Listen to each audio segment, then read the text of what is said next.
Learning from nature, when we discover that nature is of a friendly character, we also have no option but to adopt this friendly culture in our society.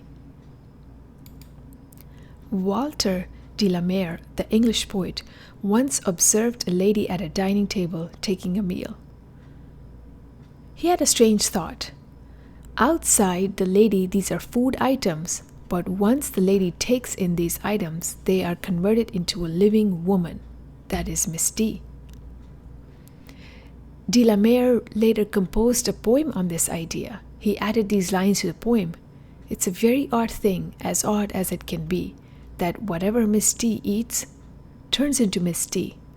That's the miracle of Miss D's stomach.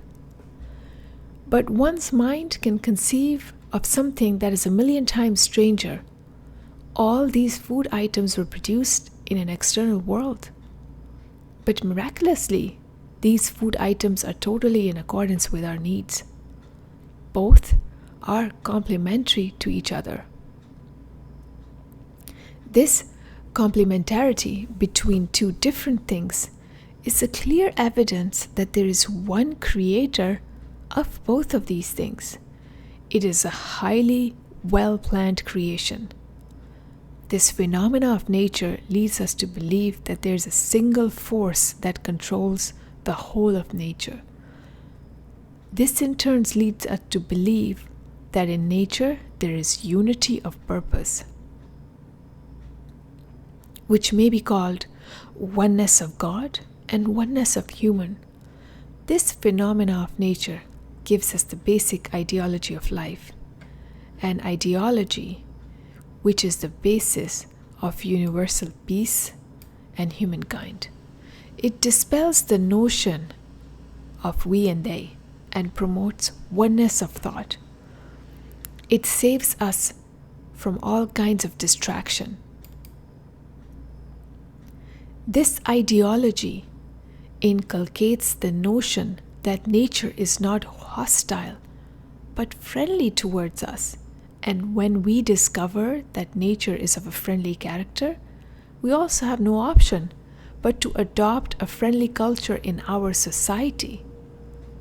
Then the other aspect of Miss D's experience is to try to turn all the things around us to our advantage. We try to absorb the things intellectually that have been physically absorbed by our stomach. Everyone talks of spirituality, but what is spirituality? Spirituality is not anything mysterious. It can be arrived through contemplation rather than meditation. In my opinion, an experience is an intellectual phenomena. The basis of spirituality is the mind rather than the heart. Our digestive system is the mechanism that can extract physical energy from material food. Similarly, our mind can extract spiritual energy from the same material items. Externally, these items are foodstuff, but internally, these items are spiritual. For example, if you think God is constantly supplying to you natural bounties without asking for a price, this is a silent message to humans that we too have to live as giving people in the society without expecting anything in return. This kind of experience promotes the culture of selflessness, the culture of unilateral ethics. And that's the spirit of living as problem-free member of the society. We need a model code of ethics and nature that serves this model. Nature is a divine factory. It produces items that are highly suitable for us. Strangely enough, this industry works without consulting us. The character of a nature is a predictable one. So it is required that we live in our society as predictable members of it. The highest quality of a human being can be summed up in these two words: predictable character.